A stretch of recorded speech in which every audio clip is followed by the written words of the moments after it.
Então, fiquem bem à vontade quando vocês quiserem falar. Eu e o Hilton hoje vamos conduzir o estudo.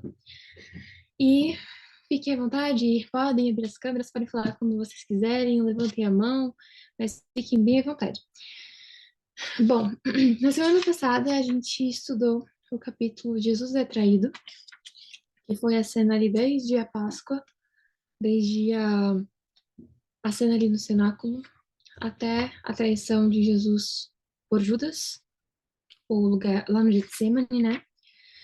E o final desse capítulo da semana passada, nós vimos que a turba ali, né, a multidão levando Jesus, e é dito que anjos descem do céu, porque os momentos que estariam acontecendo dali para frente seriam momentos muito importantes e momentos que deveriam ser friamente registrados pelos anjos, contemplados e registrados todos pelos anjos, porque seriam momentos muito sérios, muito solenes, e que todas aquelas pessoas que estavam naqueles momentos, eles deveriam um dia no futuro ver com seus próprios olhos, né? Aquelas cenas.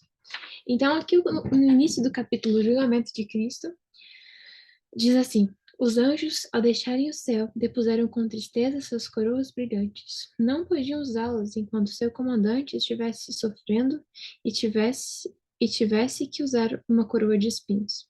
Então, aqui, os anjos deixam o céu, mas lá eles deixam suas coroas, porque eles não fazia sentido, né? Eles estarem com as coroas, com um semblante de alegria, como eles sempre estavam quando Cristo estava naqueles momentos horríveis. E aqui mais pra frente é dito, então eu queria salientar, no momento do julgamento de Jesus, tinham anjos bons e anjos maus. Então, haviam vários anjos uh, celestes, né, que estavam contemplando a cena com aquela finalidade de anotar tudo. E também anjos caídos, que estavam ali trabalhando, ali mais fala, empenhados na tarefa de anular os sentimentos e empatia das pessoas. Olha que sério. E os anjos caídos, eles trabalham nisso. É muito, é muito real, né? Eles operam ainda hoje em muitas circunstâncias. É dito empenhados na tarefa de anular os sentimentos e empatia das pessoas. Então, eles manipulavam da forma como eles podiam as circunstâncias para que Cristo fosse visto da pior forma, para que tanto os sacerdotes como as pessoas que contemplavam pudessem maquinar as ideias e conduzir a situação para que Jesus fosse visto como realmente uma pessoa que merecesse, né, uma punição tão grande como a morte. Então, aqui fala que eles inspiraram os chefes dos sacerdotes e anciãos a insultar e maltratar Jesus de tal maneira que seria dificílima a natureza humana resistir. A finalidade de Satanás com isso era que. E olha que horrível, né? Os próprios. Quando Jesus é tirado ali do Getsemane, ele é levado para os sacerdotes, né? Então, eles sacerdotes, os membros do Sinédrio, eles se reúnem e eles tentam de todas as formas acusar Cristo, né? Os próprios sacerdotes, do próprio povo escolhido de Deus, trabalhando nisso, né? Que coisa horrível. Não era nem os pagãos ainda, né? Os pagãos, na verdade, tomaram uma posição, de certa forma, ainda mais neutra. Não, né? Pilatos, de certa forma, até certo ponto, não queria nem se envolver, porque ele via que Jesus era realmente o Cristo. Mas aqui a gente vê os sacerdotes e anciãos tramando tudo isso, né? Descaradamente. Então, e Satanás usava disso, então ele usou toda essa situação para que Jesus pudesse pecar em algum momento. Para que Jesus.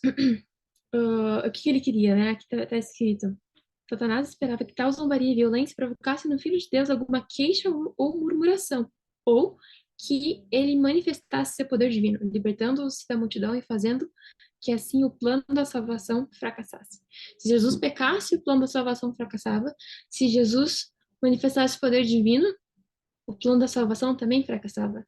Porque não era o objetivo de Deus, não era, Deus não queria, e não poderia ser o objetivo de Cristo trazer glória para ele mesmo. Se ele manifestasse o poder divino dele, era isso que ia acontecer, né? Ele ia estar ali se justificando e mostrando que ele realmente, né, estava certo. Não era esse o objetivo. E como é sério isso? Estava lendo há uns dias, eu não lembro agora onde que eu li, mas que eu li que a tentação mais difícil para Jesus foi a tentação de não se submeter à natureza humana. Para ele, a coisa mais difícil era ele ahn, resistir à tentação de não fazer nada, não usar da divindade para benefício próprio. Então, a gente vê ali ele se submetendo de uma forma muito grande a isso. Acho que foi alguma coisa que eu li quando Jesus estava no deserto da tentação. Se eu não me engano, foi isso. Mas a gente vê no deserto da tentação Jesus passando por essa provação grande. Aqui novamente, porque a gente vai ver que ele não mencionou nada, né? Ele ficou em silêncio o tempo todo. E eu estava ouvindo hoje o Desejado de Todas as Nações, no capítulo perante Anás e Caifás, e aí diz assim: Jesus, ele sofreu proporcionalmente à perfeição de sua santidade e ao seu ódio pelo pecado. Foi assim, a essa proporção que Jesus sofreu, ao quanto ele era perfeito e ao quanto ele odiava o pecado. Imagina. Ahn, diz assim, deixa eu ver. Sabia que, no momento, por uma irradiação súbita de seu divino poder, poderia reduzir ao pó seus cruéis atormentadores. Isso tornava a provação mais dura. Isso tornava a provação mais dura de sofrer. Jesus tinha o poder de fazer qualquer coisa, por um estalo de Deus, por qualquer coisa. Eu acho que até comenta que por um olhar, por qualquer movimento de Jesus, ele poderia estar deixando salientar a divindade dele, e aquilo poderia, os anjos poderiam agir a qualquer momento e impedir que aquilo tudo continuasse, né? Então, isso era tão simples para Jesus, uh, deixar que a natureza divina sobressaísse, que era uma tentação horrível, muito pesada. E era essa situação, né, que estava acontecendo ali. Alguém gostaria de comentar alguma coisa? Fiquem à vontade, gente, senão eu vou falando. Quer ir para o próximo, Rio? Próximo subtítulo? Vamos avançar aqui, mas eu achei interessante, né, do que você destacou aí no começo do parágrafo, que fala da atitude dos anjos, né, que eles deixaram, ao deixarem o céu com tristeza, eles colocaram a coroa de lado, né, e eu acho que isso é uma coisa que também deve nos tocar, quando a gente olha para a cruz, contempla Cristo, a gente pensar como que a gente vai viver nesse mundo diante de tudo que Jesus fez e passou, né, qual que deve ser a nossa atitude. Então, achei interessante os anjos compartilharem do sofrimento de Cristo e é o que a gente deve fazer também a todo momento. No segundo tópico aqui, a gente vai para a negação de Pedro. Quem tiver aí com o livro, pode avançar para o segundo tópico, negação de Pedro. Eu vou ler aqui a primeira parte, que diz assim: Pedro acompanhou o Senhor depois de sua traição. Estava ansioso por ver o que seria de Jesus, mas quando foi acusado de ser um de seus discípulos, o temor pela sua própria segurança levou-o a declarar que não conhecia o homem. E aqui eu quero retomar só, relembrar, né, algo que com certeza vocês se lembram, qual que é o contexto anteriormente, imediato a essa situação. É o momento em que Cristo fala com Pedro e o que Pedro disse para Jesus alguns momentos antes. Ele fala: Olha, Senhor, ainda que todos te neguem, eu não vou te negar. Eu vou estar ali do teu lado, ainda que todos te deixem, eu vou estar com você. Pedro havia falado algo realmente muito bonito e Pedro falou isso com sinceridade. É interessante que Pedro ele falou com toda a sinceridade para Cristo. Aquilo estava no coração dele de forma sincera quando ele falou para Jesus. Ele falou: Olha, Senhor, ainda que todos te neguem, eu não vou te negar. Isso me lembra a nossa situação da igreja de Laodiceia, a situação da igreja de Laodiceia, porque muitas vezes a gente pode também estar sinceramente enganados. Em muitas situações, a gente não está sob uma situação de pressão em que a gente possa realmente mostrar de que lado realmente a gente está, ou até a que ponto a gente está do lado de Jesus, até qual a situação, né? A gente se lembra da mensagem para o anjo da igreja de Laodiceia, que é dito o quê? Fala que a situação é o quê? De um povo que é miserável, pobre, cego e nu. mas é interessante que no começo, antes de falar isso, o que o texto diz é: tu não sabes. Então, o texto fala: olha, eu nem sei o quão miserável, pobre, cego e nu eu sou. Essa é a nossa condição de Laodiceia. Laodiceia é um povo que está sinceramente enganado. Ele acha que é rico, que está tudo bem, mas ele não sabe a sua situação real. Essa era a situação de Pedro. Vou ler aqui um texto, um trecho de um outro texto de Ellen White, em que ela diz que maior engano pode sobrevir à mente humana que a confiança de estar correto quando se está totalmente errado. A mensagem da testemunha verdadeira contra o povo de Deus, em triste engano, todavia sincero esse engano. A mensagem da testemunha verdadeira encontra o povo de Deus em triste engano, todavia sincero esse engano. E ela diz: que maior engano pode sobreviver à mente humana do que esse, da confiança de estar certo quando está totalmente errado? E essa era a situação de Pedro. Ele estava ali certo de que ele não negaria Jesus, se fosse preciso, ele iria até o fim. Nos momentos antes, ele foi impetuoso, quando se aproximaram de Cristo, ele foi ali, atacou ali um soldado, cortou a orelha de um soldado. Ele estava confiante de que ele estaria do lado de Jesus, qualquer que fosse a situação. Então a gente precisa ter isso, essa atenção a todo momento, em toda circunstância, examinar o nosso coração, confessar realmente as nossas faltas, pedir a transformação de Deus para que a gente esteja do lado de Deus, não no momento de paz, mas em qualquer circunstância que venha. E o texto segue, seguindo aqui a leitura onde a gente parou, dizendo assim: os discípulos eram notados pela pureza de sua linguagem. Esse é outro ponto aqui que a gente precisa atentar. Veja, os discípulos de Cristo, eles eram já conhecidos pela forma como eles falavam, pela pureza de linguagem que eles tinham. Se a gente atentar, há muitos textos na Bíblia que falam da linguagem, né?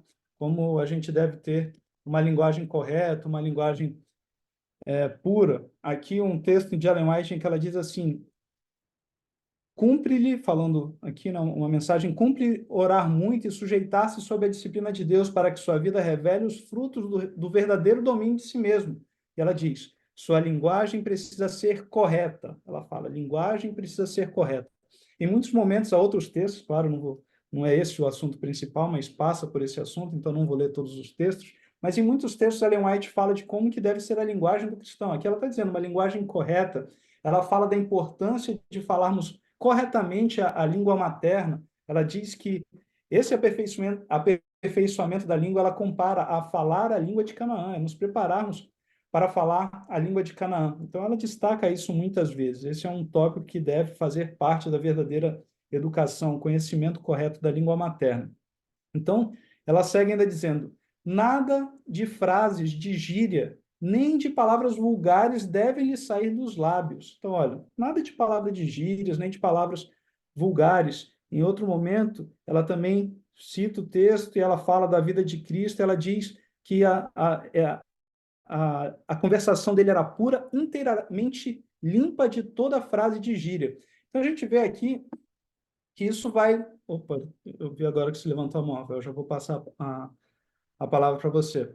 Mas a gente vê que isso vai além, né? Então, claro, assim, a linguagem, uma linguagem obscena, isso a gente não deve reproduzir de forma nenhuma uma linguagem obscena, mas a gente não deve também falar gírias, também a gente não deve falar o português de forma errada. A gente deve, claro, eu sei, às vezes a gente não tem o conhecimento, ou também o próprio convívio social, como a gente aprende a língua falando, às vezes a gente aprende a se expressar de forma errada, né? E a gente precisa ir corrigindo, eu preciso me corrigir, todos nós precisamos nos corrigir, porque esse é um dos atributos exigidos também dos verdadeiros cristãos, falar corretamente. Se a gente fala aí com pessoas aí de nichos sociais muito específicos, cheios de palavreado de gíria, colocando aí expressões, né, que não devem fazer parte. E aí, cara, tudo bem, beleza? Isso não é linguajar de um cristão. Mesmo essas frases mais sutis, a gente deve reformar isso, e isso é uma das instruções que a inspiração nos traz.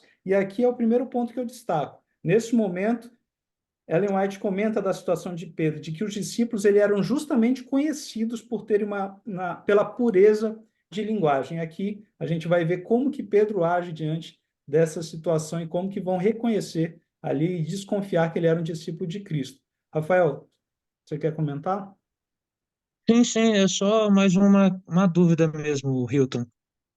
Sobre essa questão de, por exemplo, a nossa comunicação, muitas vezes quando a gente está num contexto de evangelismo, onde, por exemplo, Ellen White ela comenta bastante que o nosso trabalho tem que ser na periferia, tem que ser realmente com o povo marginalizado e tudo, o povo que vive à margem. E muitas das vezes, quando eu, por exemplo, quando eu estava fazendo o trabalho missionário de um ano, no ano em missão, eu me deparei com muitas, não é poucas pessoas não, mas muitas pessoas que estavam com um vocabulário viciado. E tipo, para que ela me pudesse entender, eu tinha que usar as gírias dela, muitas das vezes. E no meu contexto, isso é ainda mais agravante, porque eu moro aqui no sul de Minas.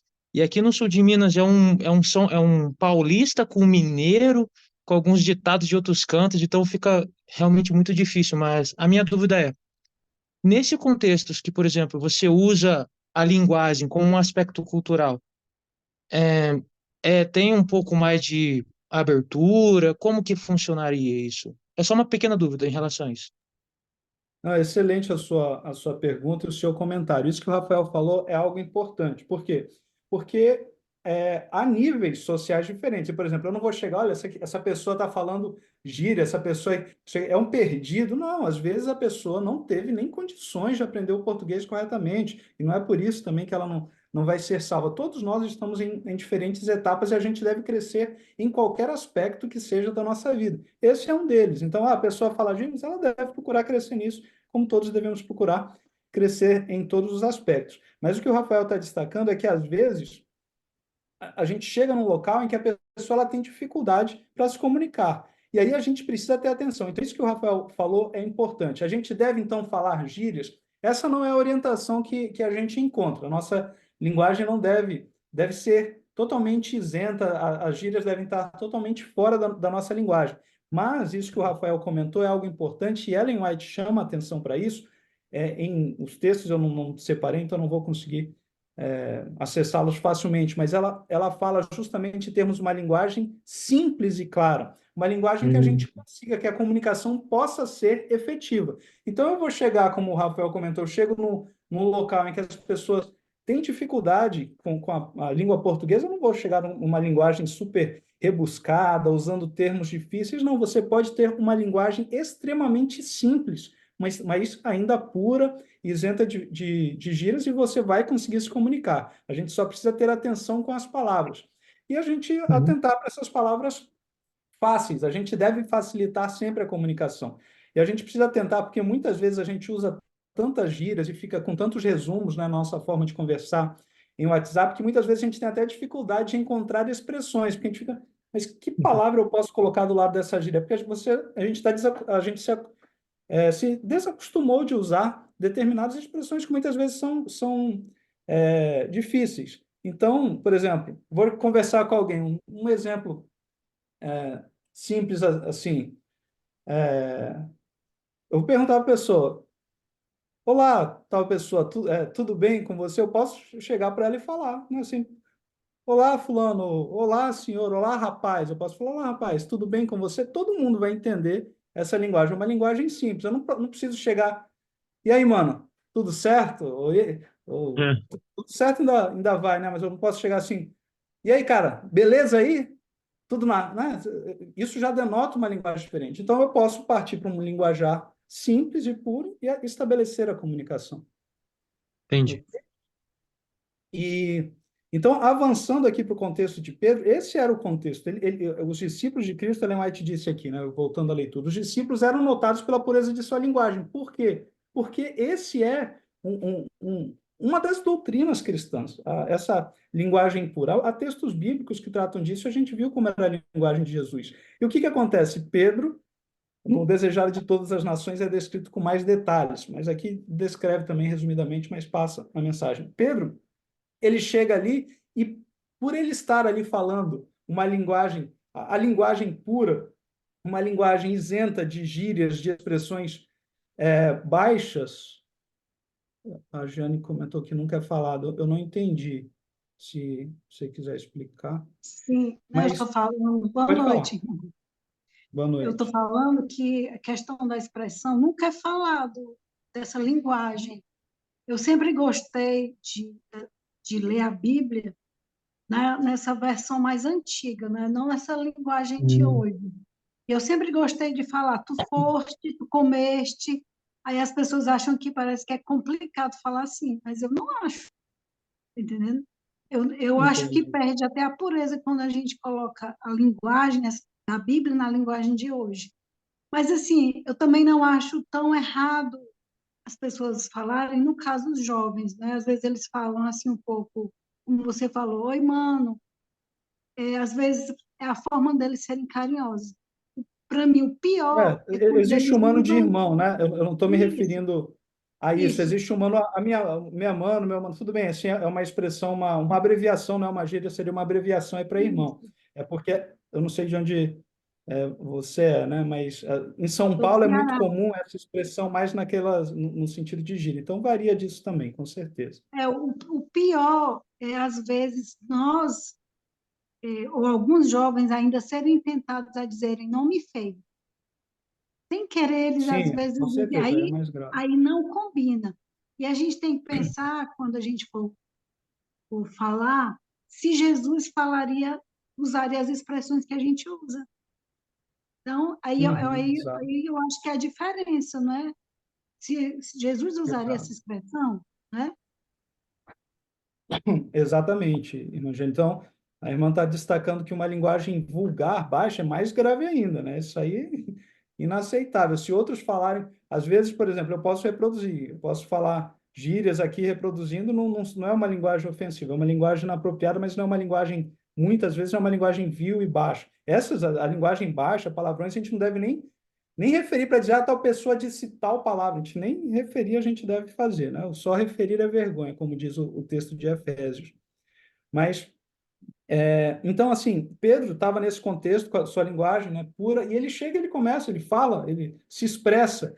E a gente percebe isso na Bíblia e também no comentário aqui de Ellen White, que pela linguagem de Pedro ele foi identificado, pela forma como ele falou, opa, esse aqui não é uma pessoa, esse aqui é seguidor de Jesus, esse aqui é um seguidor de Cristo, olha a forma como ele está falando. E aí o texto aqui do nosso livro, do História da Redenção, segue dizendo: e Pedro, para convencer seus acusadores de que ele não era um dos discípulos de Cristo, negou a acusação pela terceira vez com maldição e juramento. Ele começou a praguejar, ele começou a usar uma linguagem mais baixa, uma linguagem mais vil. Por quê? Porque ela disse, os discípulos eram reconhecidos pela pureza de sua linguagem. E ele, opa, estão me reconhecendo.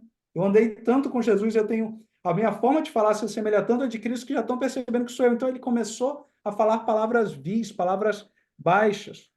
E nesse momento, quando Pedro nega a Cristo já dessa forma pela terceira vez, é dito que Jesus, que estava a alguma distância de Pedro, volveu para ele um olhar cheio de tristeza e reprovação. Esse aqui foi o grande momento da vida de Pedro, né? Também no Desejado de Todas as Nações, esse olhar de Cristo, ele é descrito com uma forma, com maior detalhe, como havia pesar naquele olhar. Ela diz como era um olhar com pesar pela situação, por Pedro estar negando a Cristo daquela forma pela terceira vez, mas ao mesmo tempo não havia nem um tom de acusação. Apenas uma tristeza pelo pecado de Pedro, pelo que Pedro estava fazendo, mas nenhum tom que pretendesse qualquer maldade. Era um olhar que reprovava, certamente, era um olhar de tristeza e de reprovação. Mas ela comenta que, ainda assim, era aquele olhar de aceitação. Misericórdia. E, oi?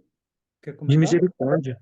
Exato, exatamente, um olhar de misericórdia. E é dito justamente que naquele momento foi o momento ali que Pedro, ele daquela situação de Pedro, ele se derreteu ali, foi ao fim mesmo. No final aqui desse tópico é dito, ele tinha negado seu Senhor mesmo com maldição e juramento, mas aquele olhar de Jesus como que dissolveu o coração de Pedro e o salvou. Ele chorou amargamente, arrependeu-se de seu grande pecado e converteu-se. Então ficou preparado para fortalecer seus irmãos. E aqui está a grande situação. Esse episódio, ele até inspirou um hino do nosso hinário, que é o hino O Seu Maravilhoso Olhar, né? O seu maravilhoso olhar que transformou o meu ser. Aqui há um poder no perdão, há um poder na misericórdia, na transformação, que é único, é o único realmente que modifica. Aquela condenação final, ela não visa modificar ninguém, mas o olhar de misericórdia e de perdão que todos nós já recebemos alguma vez de Cristo, é inevitável, todos somos pecadores, é realmente aquele olhar que tem o poder de modificar uma mente, de modificar uma pessoa. Rafael? Eu acho que a história de Pedro é uma das histórias, principalmente essa história, eu acho que é uma das mais incríveis, porque é curioso que quando a gente pede para, pense em Pedro, pense em alguma história de Pedro, você provavelmente vai pensar em alguma história ruim dele, quando ele caiu nas águas, quando Jesus falou, afasta-se de mim, Satanás, ou coisa do tipo. E, tipo, a gente sempre pensa em algo ruim de Pedro. Só que ele também teve momentos grandiosos na vida cristã dele. Teve momentos assim que o próprio Cristo elogiou a maneira por que se portou. Além de Cristo, só teve uma pessoa que andou em cima das águas, Pedro. Então realmente ele demonstrou coisas grandiosas. Igual muitas das vezes nós. Quantas vezes a gente teve esse realmente altos com Deus? Só que, vamos dizer, como um cristão comum, ele também teve as suas quedas, né? E essa de Pedro eu acho muito interessante, porque ali fala, né, que ele chorou amargamente. Cara, quando fala ali chorou amargamente, não é um choro qualquer. Aqui todo mundo já chorou. Já teve noites assim que a única coisa que a gente sabia fazer é chorar, chorar de tristeza, chorar de desgosto. Eu me lembro que, por exemplo, teve uma vez que eu estava trabalhando e tinha acontecido algumas coisas na minha vida de relacionamentos, de tudo, e eu estava triste, eu estava com o coração amargurado. E por mais que eu estivesse trabalhando, por mais que eu estivesse rodeado de pessoas incríveis, num dia maravilhoso, só bastava eu lembrar daquele momento que o meu coração ficava sem cor. E então, de igual maneira, Pedro foi a mesma coisa. Imagina só ele se lembrando, eu neguei o meu mestre 3 vezes. Então, realmente, ele chorou, de verdade. Só que por mais que ele tivesse chorado de verdade, a restauração, como o Hilton falou muito bem, né? Daquele maravilhoso olhar é sem igual. É uma transformação incrível. Então, é isso, é isso. Como o Rafael comentou, né, esse foi realmente um ponto de virada na vida de Pedro. Pedro, que também os discípulos não conseguiram acompanhar Cristo ali no seu sofrimento no Getsemane, diz que naquele momento Pedro ele sentiu uma tristeza tão grande diante daquele olhar de tudo que tinha acontecido, e ele saiu chorando e começou a andar. E ele foi justamente para onde, né? Justamente ali para o Getsemane, onde Jesus há algum tempo atrás estava ali derramando suas lágrimas de tristeza, o sangue, né, que saiu também ali na imensa tristeza de Cristo. Agora estava Pedro no mesmo lugar, passando pelo sofrimento, pelo pecado, o mesmo sofrimento que veio para Cristo pelo pecado, Pedro estava também passando, e aquele foi um ponto de transformação para Pedro, né, diante dessa circunstância. E é interessante que momentos antes, Jesus disse para Pedro algo que pode parecer ofensivo, poderia parecer naquele momento, acho que até pareceu assim para Pedro, porque Pedro, que era muito autoconfiante, ele não sabia da situação real, de um problema real que ainda existia, ele ouve de Cristo: quando tu te converteres. É como se Jesus tivesse dito para Pedro: olha, Pedro, tu ainda não te converteu, tu ainda não és convertido, mas quando tu te converteres, aí vai vir algo diferente. Então, quando tu te converteres, fortalece os teus irmãos. E aquilo que parecia algo tão duro, isso foi um alento para Pedro, porque ele se lembrou disso.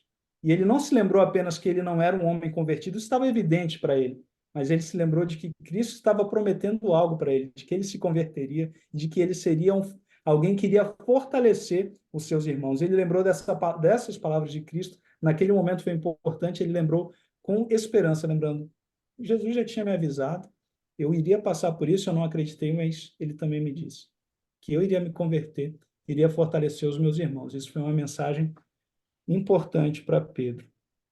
Algum comentário a mais em relação a esse episódio de Pedro? Gostaria de fazer, Uhum. como você falou, nós temos dificuldades de ter esse olhar quando alguém nos magoa, não é? Esse olhar de verdadeiro amor. A gente tem dificuldade de separar o pecado do pecador. A gente se irrita, a gente se chateia, a gente se entristece, a gente não quer falar com a pessoa, a gente aborrece a pessoa, e isso é ruim. Ou a gente começa a passar a mão no erro do outro. São os dois extremos, isso também não é bom, né? E a outra coisa que sempre me chama a atenção, quando Jesus falou isso para Pedro, quando tu te converteres. Então, essa tem sido a minha oração também. Senhor, me dá essa conversão que o Senhor prometeu para Pedro, né? Porque Pedro, não só Pedro, todos os discípulos andaram com Jesus, e eu creio que depois que Jesus ressuscitou e eles receberam ali, eles pediram, eles receberam a verdadeira conversão, né? Eles verdadeiramente se entregaram. Então, essa conversão que eu quero, nós decidimos andar pelo caminho estreito, mas nós necessitamos dessa verdade, dessa outra conversão, como Jesus falou para Pedro, né? Eu não sei se eu estou errada, me corrija aí se eu estiver. Não, não, é isso mesmo, irmão. E que a gente também aprenda, né, a ter esse mesmo olhar e para ser um auxílio na transformação de outras pessoas também. É por isso que diz que nos últimos dias nós seremos provados, né? A nossa fé será provada, como foi provada de Abraão, e hoje a gente pode dizer como Pedro, eu vou, hoje eu prego, eu isso, eu aquilo, mas só Deus sabe o nosso coração, mas Ele também sabe a nossa sinceridade, e nós podemos confiar que Deus é amor, Ele é misericórdia, Ele não vai deixar a gente ser tentado mais do que a gente pode suportar, e Ele também vai nos ajudar, né? Eu costumo dizer assim, eu posso chegar no céu, mas quando o dia que eu chegar lá, eu vou dizer assim, eu tenho certeza que eu não merecia estar lá, né? E que Deus me ajudou, porque olhando para a gente nós não vemos nada de bom. O mais difícil é a gente olhar para Jesus. E Pedro fez isso. Pedro olhou para Jesus e sentiu esse amor. E é isso que hoje em dia eu muitas vezes sinto falta nas mensagens. A gente escuta muitas mensagens, verdade presente, profecia, mas aquela mensagem que toca lá dentro, como uma espada que vai cortando, que leva você para ter aquele encontro com Jesus na mensagem. Nós temos essa experiência muitas vezes a sós com Deus, mas muitas mensagens nós precisamos ouvir mais mensagens assim, que nós sejamos tocados naquele momento que está ouvindo, a ter um encontro com Cristo, entende? Sim, com certeza, é verdade, irmão. Ok, vamos então, Bela, passar para o tópico seguinte, na sala do julgamento. Né? Vocês podem ir Uhum. acompanhando aí, agora a gente está no terceiro tópico, na sala do julgamento. Isso. Bom, nessa parte, a gente vê aqui, ela é mais salientando o que estava sendo feito para com Cristo, né? Os sofrimentos que eles estavam colocando sobre Jesus. E a gente vê, na verdade, na situação ali da sala do julgamento, uma grande tensão mesmo ah, entre o pessoal que estava acusando a Cristo, né? Porque a gente vê que ali os saduceus e os fariseus se unem. Na verdade, em muitos aspectos, eles nem estavam unidos teologicamente, eles tinham várias divergências, mas ali eles têm um ponto em comum, que era silenciar Cristo, né? E nesse momento eles se unem, esquecendo todos os outros pontos. Eles tentam incansavelmente, assim como tentaram a vida inteira de Jesus, encontrar pontos para o acusar, né? Mas não conseguem. Eles precisam de uma forma muito. Eles precisam ter muito cuidado ali em conseguir direcionar as acusações, porque se eles acusam de um lado, vão ter problemas com os romanos, se eles acusarem de outro, eles vão estar expondo os próprios pecados deles, a Ellen White menciona, se eles acusarem de outro, eles vão conseguir implicar com os próprios outros, com os outros sacerdotes mesmo. Então, eles ao mesmo tempo não podem chegar com tudo, porque o povo mesmo estava, alguns do povo já estavam meio que comovidos, E eles estavam meio que tentando maneirar tudo isso. E a gente vê aqui o que a Ellen White fala, né? Aí Jesus estava de uma forma horrível, né? Sendo injuriado, eles eles estavam ferindo a Cristo, enfim. E aí Ellen White menciona os anjos visualizando aquela cena e com desejo ardente de libertar Cristo. Eu achei até interessante que os anjos estavam querendo libertar Cristo, mas os comandantes dos anjos falaram, não, não façam isso. E os comandantes não deixam. Ellen White menciona isso duas vezes. Que os anjos estavam agoniados já, né? Imagina, a gente seria horrível presenciar isso, mas os próprios anjos presenciar esse tipo de coisa contra Cristo era muito pesado para eles. Então, os anjos, os comandantes explicam aos outros anjos que se aquilo não acontecesse, ah, simplesmente o resgate do ser humano não poderia acontecer, né? Então, era um momento muito decisivo também. E aí a gente vê aqui Ellen White salientando a forma como Jesus agia perante tudo isso. Isso eu achei bem interessante. Ela diz: Jesus permaneceu manso e humilde diante da multidão enfurecida, enquanto maltratavam cruelmente. Cristo não lançou contra os que o ofendiam um olhar de ira. Então, isso mesmo, a forma de agir de Cristo impressionava a todos. E isso era uma coisa que os sacerdotes não conseguiam impedir. Então, quanto mais acontecia as acusações, quanto mais eles perguntavam coisas a Cristo e Cristo não abria a boca em momento nenhum, e eles perguntavam coisas que Jesus poderia, de certa forma, ele poderia responder de uma forma justa, perfeitamente, e aquilo seria um pecado, né? Se Jesus o fizesse.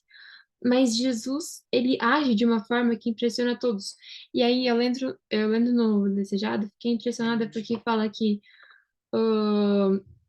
Caifás começou a ver a influência que Jesus estava tendo sobre o povo e ele tentou apressar o julgamento, porque ele via que se o povo ficasse um pouco mais contemplando a Cristo, ele ia ver, e o povo começava a comparar na realidade.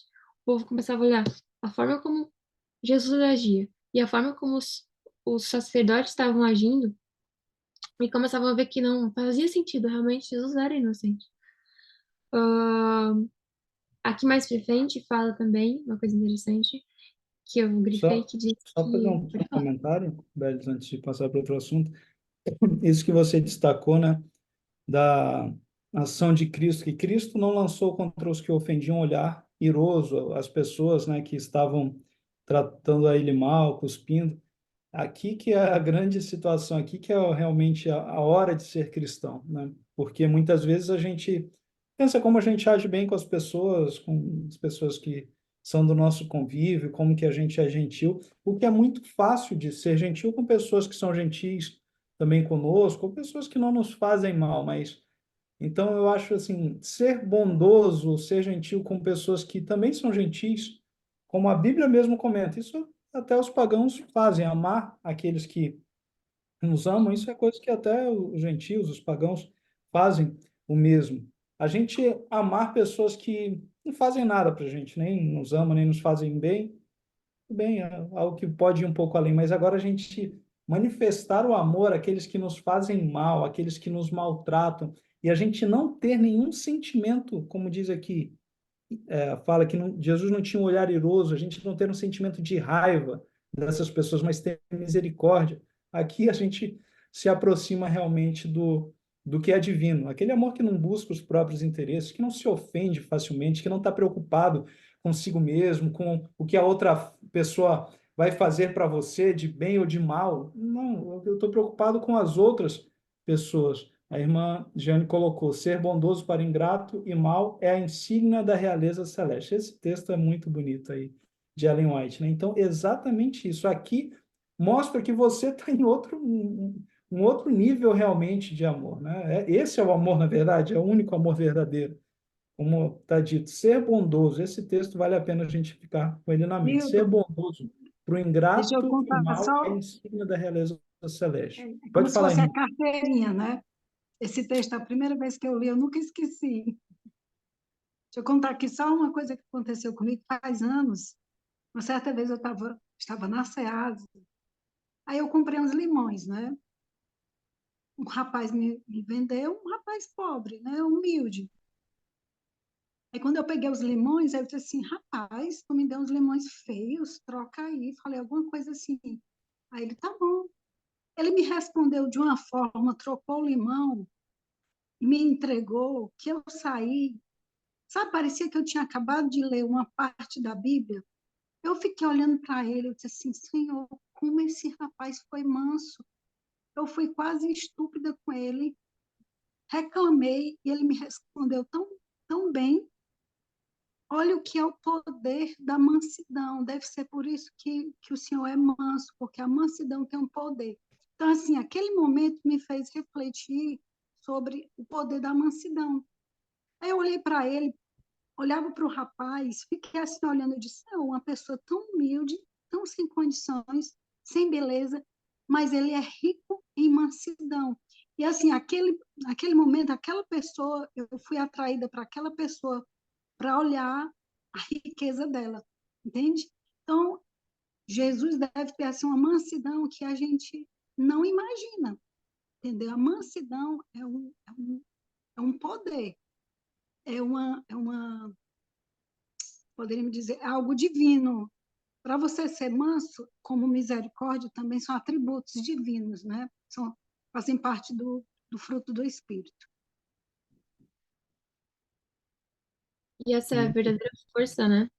Porque às vezes a demonstração, pelo menos, de força dos sacerdotes era outra, né? E Jesus demonstrou a força dele na humildade. Na realidade, quem é mais forte é quem consegue se dominar, né? E, isso é impressionante que a irmã Giane falou, porque a mansidão desse moço colocou, a motivou a ser mansa também. Então, ah, é uma corrente, né? Que você inspira os outros. E assim que Cristo agiu, todos o ofenderam e a resposta dele com isso não foi o que é natural, porque quando nos ofendem a gente se magoa, ou a gente quer responder, ou a gente quer ficar se justificar, né? Ou quando fazem uma coisa ruim pra gente. E ele agiu de forma contrária, né? De forma completamente contrária com o que seria o natural. O Rafael colocou um ato de gentileza sempre gera mais gentileza. E é isso, né? Às vezes é difícil dar esse passo e agir diferente. Mas é uma corrente que você pode mudar ali, né? Como o Rafael falou. E, e realmente foi isso que impressionou a todos ao redor. E é uma inspiração para nós. Bom, continuando aqui, deixa eu ver aqui. Ah, tá. Fala que os discípulos, eles estavam bem empolgados para que... Eles estavam esperando que Jesus manifestasse a divindade dele. A gente vê que os discípulos até aqui eles não estavam entendendo nada, né? Eles ainda pensavam que Jesus ia reverter tudo e ia ser, de alguma forma ser proclamado rei, enfim, de alguma forma se livrar das mãos dos sacerdotes, do povo. Esperavam que ele manifestasse seu poder divino, que se livrasse das mãos dos inimigos e os punisse pela crueldade para com ele. Suas esperanças tinham altos e baixos ao visualizarem cenas diferentes. Então eles ficavam, será mesmo? E aí aqui eu achei impressionante. Algumas vezes duvidaram e temiam ter sido enganados. Imagina, os discípulos eles se basearam tanto nessas esperanças infundadas deles, né, de que Jesus se imporia e proclamaria o reino dele, que eles chegaram ao ponto de duvidar mesmo se eles não tinham sido enganados por todos aqueles 3 anos de ministério de Cristo, né? Por um tempinho eles ficaram na dúvida, imagina. Mas aí eu achei interessante, e é comentado no momento da transfiguração de Cristo, quando a gente leu aqui há uns capítulos atrás, que aí, aqui fala que ele se lembra daquele momento, né? Diz assim, mas a voz que ouviram no monte da transfiguração e a glória que contemplaram naquele local fortaleceram sua fé sobre ele ser o Filho de Deus. E aí fala que quando Jesus, aquela glória que eles viram, quando Moisés e Elias desceram, ah, fortaleceria eles no período futuro, né? Falou que foi necessário que os discípulos visualizassem isso para que eles pudessem se fortalecer depois. E Achei isso interessante, que eles lembram de tudo, né? Das provas do poder de Cristo, de que ele realmente era o Filho de Deus. O que mais que fala aqui? Alguém mais quer comentar alguma coisa deste subtítulo? O meu comentário, eu fiquei pensando aqui, porque assim, eu tenho pensado esses dias sobre Deus ser um Deus de ira, né? A gente sempre pensa em Deus sendo ele amoroso, e é importante, mas já várias vezes quando eu abro a Bíblia, assim, aleatório, cai na mesma página, muitas e muitas vezes. Acho que é Jeremias 5:22, porque eu não estou aqui com minha Bíblia, que diz assim, não temereis tu a mim? Então, assim, nesses últimos dias, quando diz temer a Deus e dar-lhe glória, nós temos que ter o temor a Deus. Uma certa vez eu ouvi um pregador dizendo que é medo, sim. Quando a gente se deparar com Deus, nós devemos ter medo, sim. Só que quando a gente chega diante da magnitude dele, ele diz, não temas. E você passa a ter aquele, não é mais medo, aquele temor, aquele respeito, aquela reverência, mas sabe que ele é amor. Mas nós estamos chegando a uma época onde as pessoas elas não têm temor mais nenhum a Deus. E Daniel e muitos que obedeceram a Deus sabiam que com Deus não se brinca. A gente fazendo agora o ano bíblico, vê a situação na época de Moisés. Estava nesse instante lendo sobre o que aconteceu ali com os midianitas, com Balaão. Quando acontecia uma coisa errada, Deus já ia lá e infringia os juízos. Então, com Deus não se brinca. No caso aí, Jesus ele está demonstrando que o caráter dele é totalmente diverso de Satanás, né? Ele é um Deus mesmo de amor, justiça e amor. E ele está demonstrando um amor infinito para o ser humano, mas ele também é um Deus de ira. Mas essa ira dele contra o transgressor, o Espírito de Profecia diz, não sei se na Bíblia, que é uma estranha obra. Não, ele não quer destruir ninguém. Por isso, esse tempo de graça que ele nos está dando, né? Mas nós vamos ter que decidir, né? A quem servir, nós temos que fazer essa decisão, mas não por medo, mas por temor de saber quem é Deus. Daniel, ele não temeu o decreto do rei, ele temeu antes desobedecer a Deus e não estar perto de Deus e não buscar de Deus ajuda.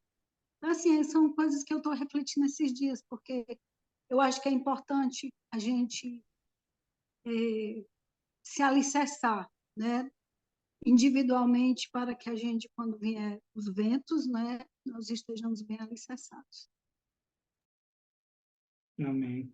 E é interessante, né, no final desse tópico que a Bela destacou, que os discípulos eles estavam esperando que Jesus usasse o seu poder divino. Para eles começaram até a duvidar, porque seria a reação de qualquer um de nós. Imagina se você está sendo preso na situação mais injusta que já aconteceu na história da humanidade, e você tem todo o poder para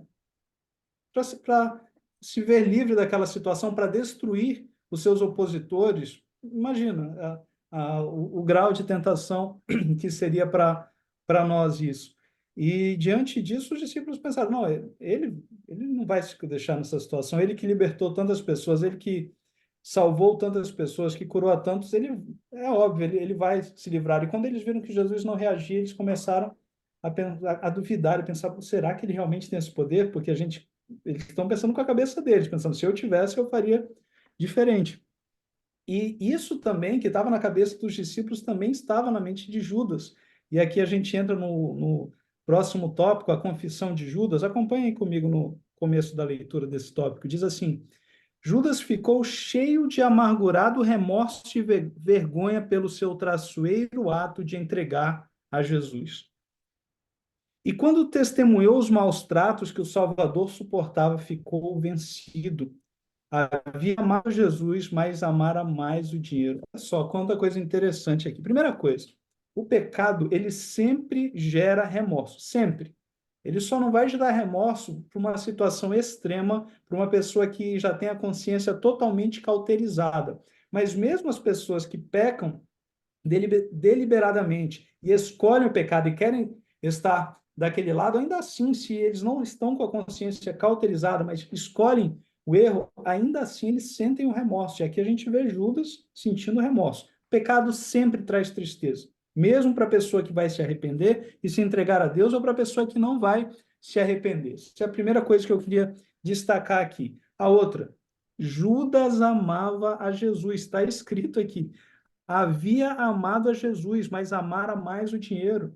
Judas queria o bem para Cristo, em muitos sentidos, mas o dinheiro para ele era mais atrativo. Olha só que perigo.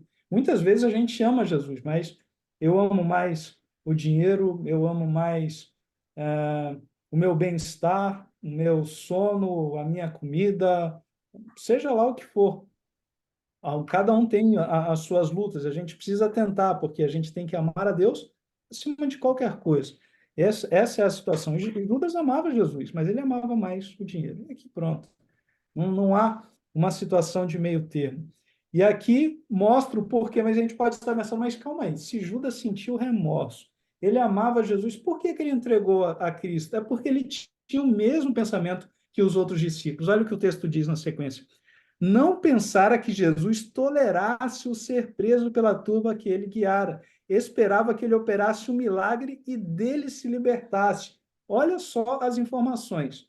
Judas ficou com remorso pelo pecado. Judas amava a Jesus e Judas, mais do que isso, ele acreditava no poder de Deus, ele acreditava que Cristo era o Messias. Está aqui escrito por quê? Porque ele sabia do poder de Deus. Ele sabia que Cristo, se ele quisesse, ele poderia se libertar dali. Olha quantos elementos que Judas não tinha. Muitas vezes, a gente não tem nem os elementos que Judas tinha. Muitas vezes, a gente nem tem essa fé, a gente nem acredita no poder de Deus como Judas acreditava. Então, como a gente pode estar envolvido em um erro? Porque a gente coloca algo acima de Deus. E Judas, que sabia, conhecia Cristo, ele pensou como os discípulos, não, ele não vai tolerar isso. Ele não vai chegar a esse ponto. Ele vai buscar aqui se libertar. Ele não conhecia ainda Cristo a fundo. Ele não sabia que Cristo, que usou tanto poder em favor dos outros, ele não iria usar o poder ali para se libertar daquela situação. Então, Judas, ele fez aquilo e ele pensou, bom, eu vou pegar o dinheiro, ele amava o dinheiro, mas Jesus não vai ser morto, porque Jesus vai usar o seu poder e vai se libertar. Ele não sabia que ia chegar naquela situação, e quando Judas começa a perceber para que caminho as coisas estavam indo, ele se desespera. O remorso vem com muita força. Pecado sempre gera remorso. E aí, ele, no meio daquele desespero, ele vai entre a multidão, ele confessa o seu pecado. Olha só, no final aí do parágrafo diz: Judas precipitou-se através da multidão, confessando que tinha pecado, traindo sangue inocente. Judas amava a Jesus. Judas ficou com remorso. Judas confiava no poder de Deus e Judas confessou o seu pecado. Olha que elementos que a gente pega esses elementos, a gente vai falar que Judas era um verdadeiro cristão. E ele vai, oferece o dinheiro, aquilo que ele tinha pego para si, ele fala, não, eu não quero mais isso. O que eu estou presenciando aqui para Cristo, eu preferia não ter ganho esse dinheiro. Ele devolve aquilo que ele tinha pego. Parece que ele estava resolvendo aí todos os problemas, declarando e disse que Jesus era totalmente inocente. Olha só o que aconteceu aqui nessa situação. E Judas, ele, diante do remorso, há apenas duas situações que acontecem. Diante da tristeza pelo pecado, só há duas situações. Ou essa tristeza vai nos levar para a vida, ou essa tristeza é uma tristeza que nos leva para a morte. Ellen White comenta que a confissão de Judas e sua aparência descomposta, criminosa, desmascararam ainda os sacerdotes, porque ele deixou evidente que ele tinha sido comprado, ele deixou evidente que ele mesmo que tinha entregado Jesus reconhecia que Cristo era inocente e agora ele estava ali com grande tristeza, porque, como eu disse, o pecado sempre leva à tristeza. E eu quero ler aqui um texto, o texto de 2 Coríntios, capítulo 7, versículo 10, para que a gente grave essa cena e compare rapidamente aqui, nosso tempo, a gente chegou aqui às 8 horas, mas que a gente compare isso com o exemplo de Pedro. Segundo Coríntios, capítulo 7, versículo 10, diz assim: porque a tristeza, segundo Deus, produz arrependimento para a salvação. Sempre o pecado vai levar à tristeza. A tristeza, segundo Deus, o pecador que se sente triste pelo pecado, ele vai ser atraído para a salvação. Mas a tristeza do mundo produz morte. Só há essas duas situações. Se a gente se lembrar, nós lemos aí o texto que fala ali de Pedro, diz o quê? Que Pedro chorou amargamente. Pedro ficou triste, ele chorou amargamente. Só que a partir dali, ele foi para a salvação. E ele passou a consolar os seus irmãos, ele passou a uma vida totalmente diferente. A tristeza, essa é a tristeza que leva para a salvação. Tristeza e arrependimento que leva para a salvação. Agora, a situação de Judas é outra. Diz que ele, tocado de remorso, ele também ficou triste. Em Mateus, capítulo 27, diz ali, no verso 5, no final do verso 5, retirou-se e foi enforcar-se. Aquilo que está em 2 Coríntios. Ou a tristeza, segundo Deus, arrependimento, salvação. Tristeza do mundo é a morte. E eu termino essa reflexão para que a gente saiba, muitas vezes o pecado ele nos gera um pesar, uma angústia, mas a gente não tem a humildade, e a humildade, a gente se reconhecer culpado e não querer se achegar a Deus, isso é motivo do nosso orgulho. Muitas vezes a gente comete um pecado e a gente não quer, nem quero orar, porque eu me sinto tão indigno. Mas se a gente é humilde, a gente fala, não vale nada, minha única solução é ir para Cristo. E não há nada que possa me recomendar a Deus. Eu estou indo para Cristo justamente porque eu preciso de um favor que eu não mereço. Isso é uma situação de humildade que leva à salvação. Eu termino a reflexão lendo um texto de Salmos, capítulo 130, versículo 4, que diz assim: contigo, com Deus, porém, está o perdão para que te temam. O perdão de Deus. Esse ato de receber aquilo que a gente não merece e receber mais, justamente o inverso do que merecemos, nós merecemos a morte, recebemos a vida. Esse ato, é o perdão, ele nos leva realmente a temer a Deus, a realmente amar a Deus. Isso nos salva, porque agora não é algo forçado, não é um castigo o medo do castigo que nos move, mas aquele olhar que Cristo colocou sobre Pedro, que dissolveu ali o coração de Pedro. Cristo, ele nos perdoa para que nós o temamos. Contigo, porém, está o perdão para que te temam. Esse nos leva realmente ao amor verdadeiro e à tristeza que leva realmente para a vida. Bela. E o amor de Jesus também nos constrange, né? Uhum. Pedro, ele foi constrangido, ele foi convencido, né? Judas, ele mesmo criou uma expectativa que não existia, né?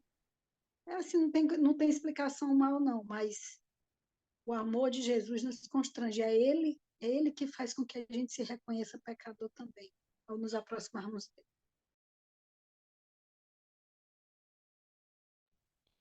Eu queria somente tirar uma coisa aqui com relação a Judas, que eu achei impressionante, que o Desejado comenta que Judas, ele depois de se lançar o dinheiro pelos sacerdotes, ele se lança a Cristo, né?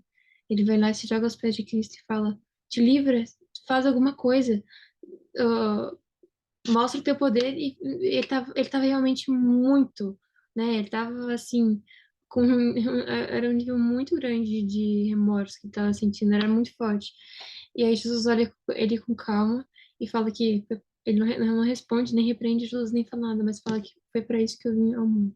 Imagina aquela cena, e diz que todos que estavam lá se impressionaram profundamente com aquilo. Imagina Judas indo implorar para Jesus se libertar, né? Porque era uma peso de culpa muito grande, mas ele não estava arrependido. E aí depois o Desejado ainda comenta que quando Jesus estava saindo com a multidão da sala de Pilatos para o Calvário, eles passam e estavam naquela situação, né? E muito impressionados do que estava acontecendo e passam por um bosque e aí vem Judas morto. Vem Judas pendurado na árvore. E eles ficam horrorizados de que Ellen White menciona que foi uma cena horripilante. Que Judas estava numa situação horrível lá, que acabou que a corda caiu, ele estava no chão, cachorros comendo ele. E aí eles começam a tanto zombar quanto ficaram muito impressionados. Então a gente vê o fim desse homem e que horror, né? Como tudo isso aconteceu.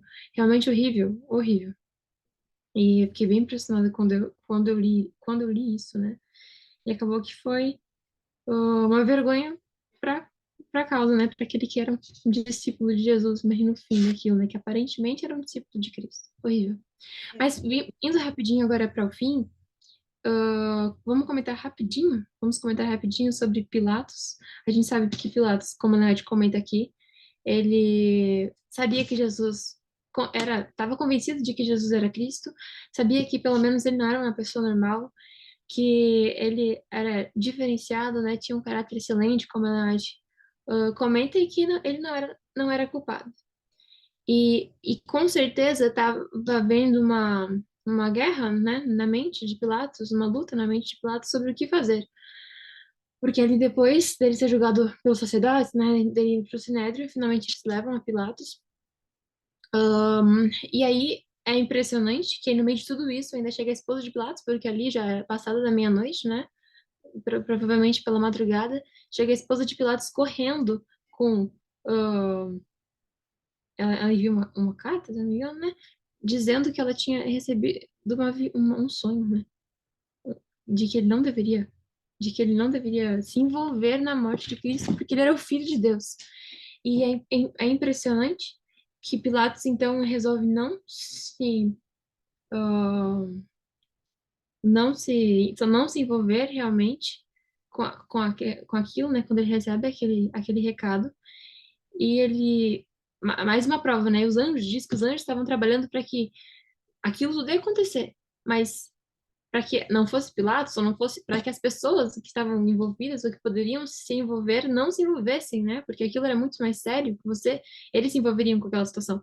Enfim, aí ele recebe aquela carta, decide, ele lê, diz que ele fica pálido, ele começa a tremer quando ele lê aquela carta, e aí ele decide não fazer nada, né? E que ao invés de ele até se sente aliviado, né? Porque ele descobre que Herodes estava na cidade e aí manda Jesus para Herodes e decide a partir dali, ao invés de trabalhar para matar Jesus, até ajudar a livrar Cristo, né? Mas na verdade ele quer meio que se livrar da situação, então ele manda Jesus a Herodes. Eu achei impressionante essa questão de Pilatos, porque ele estava, apesar de convencido, né, de que Jesus não era ocupado, a gente vai ver que depois, por alguns motivos, ele acaba cedendo novamente pela para poder ser bem visto, para poder ter poder, para não ser para que ninguém pense mal dele, né? Ele acaba indo contra suas convicções. E isso é bem sério. Mas enfim, nesse momento aqui, ele envia Cristo a Herodes, né? Ele lava as mãos e, e passa essa responsabilidade. Aí, nesse último tópico para a gente finalizar, quando Cristo é enviado a Herodes, eu apenas reforço essa situação que a Bela comentou da situação de Pilatos, porque há muitas coisas que se repetem aqui, né? Aquele julgamento injusto. E é interessante que Pilatos tenta solucionar a coisa enviando Cristo para Herodes, e Herodes também não reconhece nenhuma culpa em Jesus. Aqui no texto diz: Herodes se encolerizou porque Jesus não pareceu temer seu poder, e com seus homens de guerra escarneceu, zombou do Filho de Deus e o maltratou. Contudo, ficou cheio de admiração ante o aspecto nobre e divinal de Jesus, quando ignominiosamente desacatado e temendo condená-lo, o enviou de novo a Pilatos. Então, Pilatos não viu nenhum mal em Jesus, manda para Herodes. Aqui, Herodes também, por mais que tenha ficado encolodizado, porque Cristo não o temia, ele ficou cheio de admiração quando ele olhou um ser humano que não revida, que quando é maltratado age daquela forma, e ele percebeu algo nobre e divinal em Jesus. Ele mostrou que era algo realmente que tinha insígnia divina. E temendo condená-lo, Herodes teme novamente condenar a Cristo, porque ele viu que Cristo era inocente e viu algo divino em Cristo. Ele pega e envia de novo a Pilatos. E aqui, o último trecho que eu vou ler aqui, só ver o que a irmã está falando. São necessárias coragem moral, firmeza, decisão, perseverança e muita oração para alguém se colocar do lado impopular. Exatamente, eu vou comentar sobre isso. Faltou força moral em Pilatos e Herodes, exatamente. E aqui o último trecho que eu vou ler, e depois comentar o que a irmã disse, diz assim: se Pilatos houvesse seguido suas próprias convicções, nada teria tido que ver com a condenação de Jesus. se Pilatos, Herodes seguissem as convicções deles, eles não teriam condenado a Jesus. Mas, como a irmã aqui já destacou, eles olharam para o outro. O medo de não importunar os outros, de não ser mal visto, de às vezes não criar uma situação que está desagradando os outros, fez com que ele agisse diferente. Muitas vezes é fácil a gente agir de uma determinada forma quando isso tem aprovação de todos, mas às vezes, para não incomodar alguém, a gente muda a nossa forma ali de agir e a gente nega ou lava as mãos ali também diante de algumas situações, nessas outras circunstâncias que surgem. A gente deve ter muita atenção a isso, para que a nossa preocupação com os outros, de agradar os outros, de não ser mal vistos pelos outros, não seja nunca maior do que a nossa preocupação de agradar a Deus e não ser mal visto dentro daquilo que é por Deus, dentro do que é realmente o caráter de Deus. A Niri falou, acredito que as pessoas estão repetindo a situação pelo fato de querer agradar as pessoas. Então, exatamente. É claro que a gente deve procurar ser gentil, mas como está na Bíblia, nós devemos antes procurar o que? Agradar a Deus do que aos homens. Nunca o nosso desejo de agradar e de ser mal visto por homens deve ser maior do que o nosso desejo de agradar e não ser mal visto, corrigindo, por Deus. E aqui um texto que me vem à mente, e eu quero finalizar aqui a minha participação com ele, é o texto em que Ellen White diz: se Deus aborrece um pecado mais do que o outro, do qual o seu povo é culpado, é o de nada fazer no caso de uma emergência. E ela diz: indiferença e neutralidade numa crise religiosa são consideradas por Deus como um crime grave, e igual ao pior tipo de hostilidade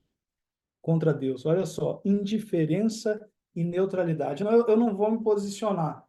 Eu quero ficar numa posição boa, quero agradar os dois lados, eu não vou me posicionar. Aqui eu lavo as minhas mãos. Tem uma atitude que a gente não deve imitar nunca, é a atitude de Pilatos. Nunca lavar as mãos. Foi isso que levou Cristo para a cruz. O que levou Cristo para a cruz foi porque em algum momento alguém procurou ficar neutro e lavou as mãos diante daquele ataque contra Deus. Então, que a gente procure através do poder de Deus, ter firmeza diante do que está por vir aí, das circunstâncias que a gente vai viver, para não lavarmos a mão quando for necessário um posicionamento diante de uma crise religiosa, como Ellen White menciona.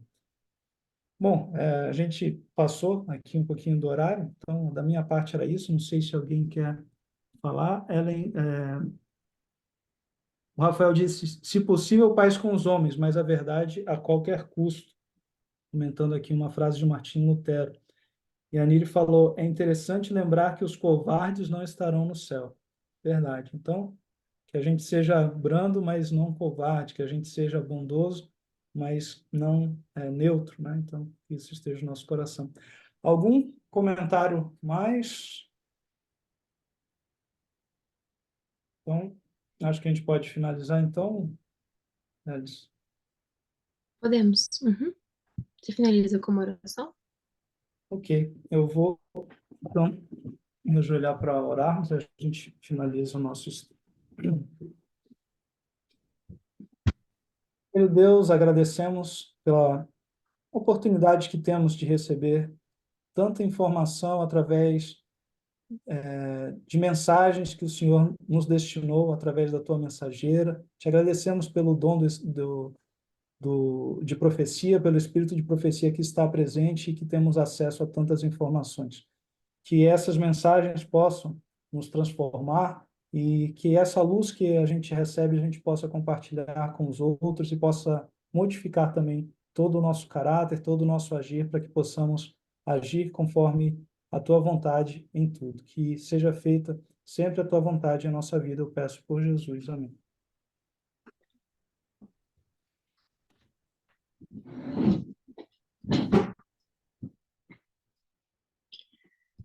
Ótimo, pessoal. Muito obrigada pela presença de todos.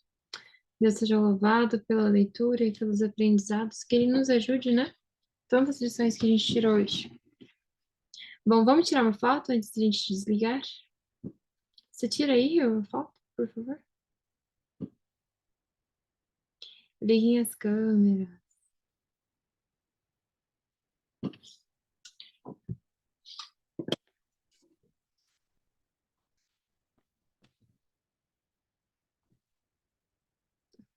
Avisa aí quando você for tirar, Rio.